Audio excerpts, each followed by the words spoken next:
Good morning to everyone. I hope that you are waking up to a wonderful day. Today is the 10th of November 2025. We are just a few weeks away from the end of this year, but we want to remain positive. We want to remain hopeful, and we want to keep our eyes on the master. So I want to kind of share with you a message to kind of encourage you in light of maintaining your faith, your trust, your confidence in the Lord, despite the situation that you face, the struggles, the trials.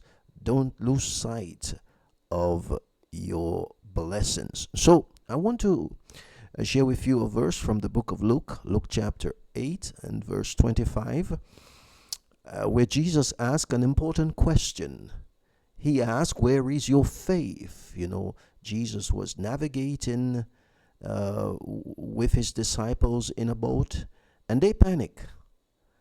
They panic because of the storm that they encountered on the waters. But they had no reason to panic because Jesus was right there with them. So Jesus asked a piercing question that still echoes across the storm of our lives. Where is your faith? It wasn't a question of whether the disciples had faith. It was a question of where they had placed it.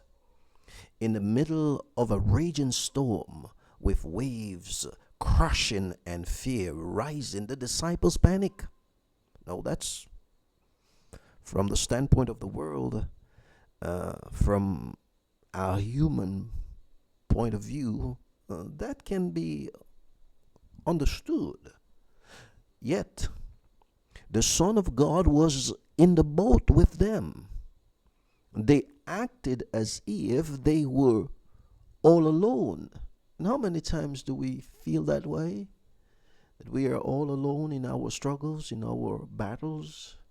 And so sometimes we panic. Sometimes our faith becomes buried beneath the rubbles of distraction and wilderness. How many times do we have to, face those types of situations? You see, this moment reveals something deeply about the human spirit. When life gets turbulent, our faith can sink beneath the surface. It can be buried under the rubbles of doubt, superstition, desperation, fear, and even our refusal to act with spiritual responsibility. But Jesus wasn't just rebuking their fear. He was inviting them to remember who was with them and to respond with a confidence. I want you to let that sink in for a moment. But let's consider allowing our faith to stay on the surface. You see, faith that finds a way is the kind that is always in view. Consider another scene in Luke chapter 5 and verse 17 to verse 26. A paralyzed man couldn't reach Jesus because of the crowd, but his friends didn't give up. They climbed the roof, torn it open, and lowered him down. Jesus saw their faith, not just heard it, not just assume it. He saw it in action, and in response, he said, "Your sins are forgiven." Faith is not just belief, it's a movement, it's action, it's the refusal to retreat when obstacles block the way. It's the courage to climb, to dig, to lower, to trust. These men didn't let the crowd bury their faith. They brought it to the surface, and Jesus responded. How can we show our faith today? Faith is not a relic of the past. It's a living, breathing response to God's presence in every storm and every opportunity. Here are 5 ways we can keep our faith visible and active. Number 1, prayer. Luke chapter 18 and verse 1. Jesus taught us to always pray and not give up. Prayer is the language of faith. It says, God, I trust you even when I don't see the answer yet. Second, patience. James chapter 5, verse 10 on to 11. James explains to his readers of the importance of patience, using a farmer as an example. The prophets of old, like the prophets of old, we endure suffering with hope. Patience is faith stretched over time. It waits without wavering. Thirdly, persistent trust. Romans chapter 4, verse 18 to 21, it hints us about Abraham. Abraham believed against all odds. He didn't waver through unbelief, but was fully persuaded that God had the power to do what he promised.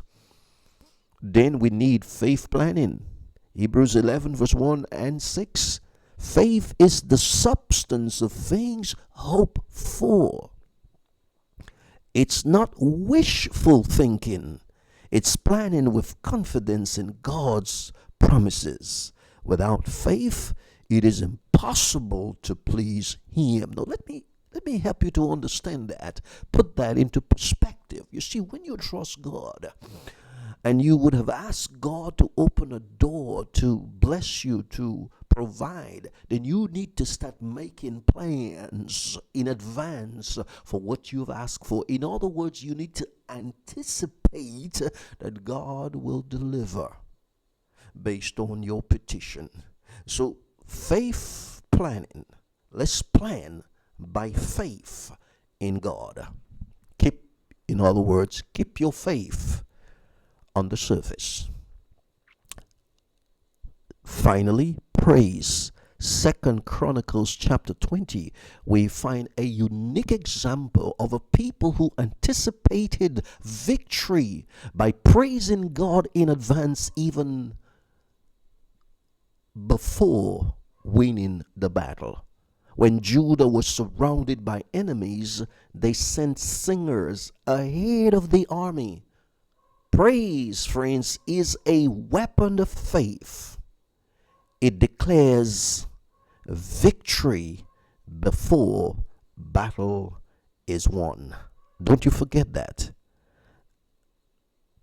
Be involved in praising and worshiping God, and let your faith be seen even before the battle is won. Don't let the mud bury your faith. The world is full of distraction and discouragement. If we're not careful, the mud of worldliness, materialism, fear, and spiritual laziness can bury our faith. But faith must stay on the surface. It must be visible, active, and ready to respond. So when the storm hits, when the crowd blocks the door, when the answers seem delayed, pause and ask yourself, where is my faith? Is it buried, or is it rising to meet the moment, the challenge? Let your faith be seen. Let it move mountains. Let it reach Jesus. May God bless you today, friends. and ask this critical question: where is my faith? May God bless you. Please leave a comment, a question, whatever, in the live chat, and we'll be glad to perhaps answer your question or share with you an additional thought to encourage you today. God bless you, and please stay in faith in Jesus' mighty name.